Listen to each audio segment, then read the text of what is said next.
Chers auditeurs, auditrices, vous allez écouter la méditation du jour. Puissance de la grâce, Ellen White. Le bouclier de la foi, 25 janvier. Prenez par-dessus tout cela le bouclier de la foi, avec laquelle vous pourrez atteindre tous les attraits enflammés du malin. Éphésiens 6, verset 16. Satan est aux aguets, attendant l'occasion favorable. Lorsque nous ne sommes pas sur nos gardes, de nous ravir les précieuses grâces que nous avons reçues. Nous avons à mener une dure bataille avec les puissances des ténèbres pour conserver la grâce et pour en obtenir de nouvelles si nous les avons perdues par manque de vigilance. Mais les chrétiens ont le privilège de puiser leur force en Dieu pour défendre les dons précieux qui leur ont été accordés. Une prière fervente et efficace est toujours considérée avec attention dans le ciel.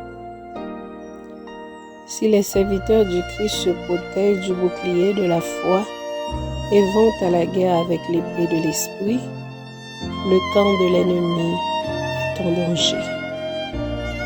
Au milieu des pièges auxquels ils sont exposés, ces soldats ont besoin d'armes solides sur lesquelles ils peuvent compter.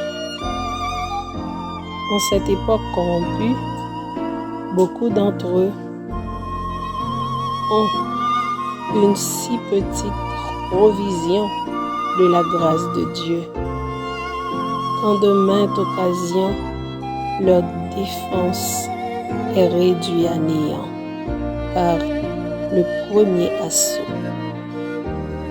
De violentes tentations les retiennent alors captifs. Le bouclier de la foi peut protéger tous ceux qui ne veulent pas céder aux tentations de l'ennemi, si bien qu'ils soient environnés par les influences les plus corrompues.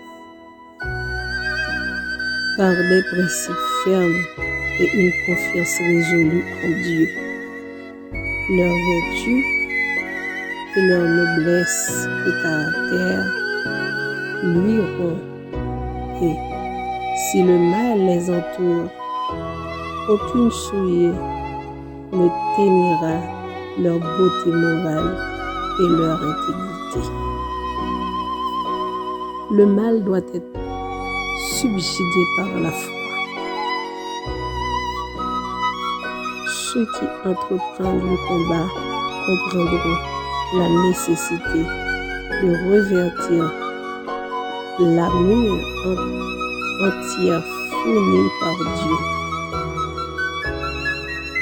Le bouclier de la foi sera leur défense et leur permettra d'être plus que vainqueurs.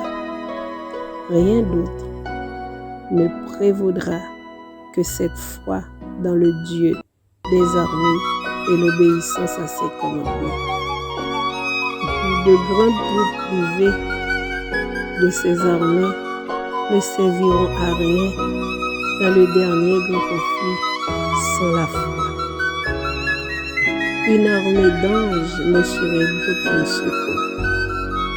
Seule la foi vivante les rendra visibles et leur permettra de rester debout, inébranlables dans les mauvais jours et de garder leur confiance en Dieu jusqu'à la fin.